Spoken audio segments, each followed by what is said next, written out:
Hello friends, Usha ക്രാഫ്റ്റ്സിലേക്ക് സ്വാഗതം. ഇന്നൊരു അവലോസ് പൊടി ഉണ്ടാക്കാം. അതിനുവേണ്ടി 1 കിലോ പച്ചരി മാവാണ് എടുത്തത്. അതിൽ ഒരു തേങ്ങ ഒന്ന് കൈവച്ച് നന്നായിട്ട് ഞെരടിയിട്ട് അതിൽ നല്ലപോലെ യോജിപ്പിച്ചു. പുട്ടിന് നനയ്ക്കും പോലെ വെള്ളം ഒഴിച്ചൊന്ന് നനച്ചെടുത്തു. പിന്നെ ജീരകവും കറുത്ത എള്ളും കൂടെ ചേർത്ത് ഏലക്കാപ്പൊടിയും പൊടിച്ചിട്ട് നന്നായിട്ട് വറുത്തെടുക്കുകയാണ്. നനച്ചിട്ടാണ് വറുത്തത്.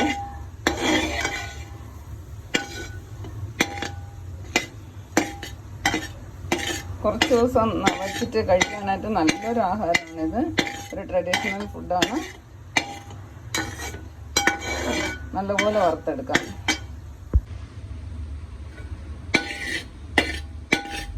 ലോ ഫ്ലെയിമിൽ വെച്ച് കരിഞ്ഞു പോകാതെ നന്നായിട്ട് വറുത്തെടുക്കാം.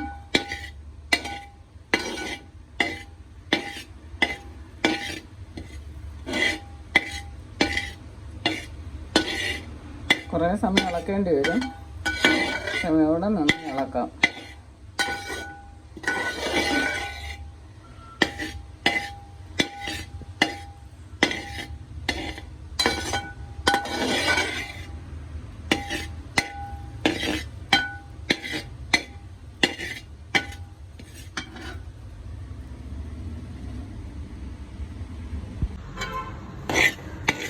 നന്നായിട്ട് മൂത്ത് തുടങ്ങി. ഇനി ഒരു 10 മിനിറ്റ് കൂടെ ഇളക്കിയാൽ മതി.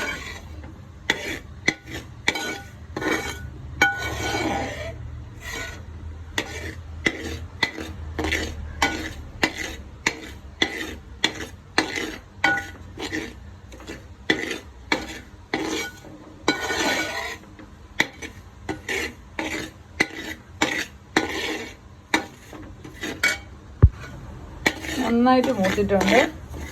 ചെറുതായിട്ട് ചുവന്ന് തുടങ്ങി. തീ ഓഫ് ചെയ്യാം. ഇതിലിരുന്നൊന്ന് തണുത്തോട്ടെ. കുറച്ച് സമയം കൂടെ നമുക്കൊന്ന് ഇളക്കി കൊടുക്കാം. തീ ഓഫ് ചെയ്തു. എൻ്റെ വീഡിയോ ഇഷ്ടപ്പെടുകയാണെങ്കിൽ ലൈക്ക് ചെയ്യാനും സബ്സ്ക്രൈബ് ചെയ്യാനും മറക്കല്ലേ.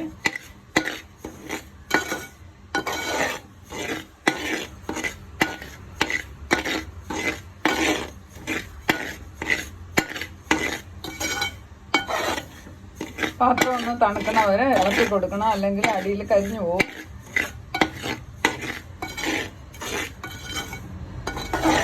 നല്ലൊരു അവലോസ് പൊടി റെഡിയായി.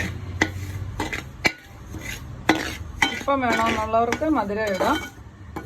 തണുത്തിട്ട് ഒന്ന് ചെറുതായിട്ട് തണുക്കുമ്പോൾ മധുരം ഇട്ട് കൊടുത്താൽ മതി, അല്ലെങ്കിൽ അലിഞ്ഞു പോകും.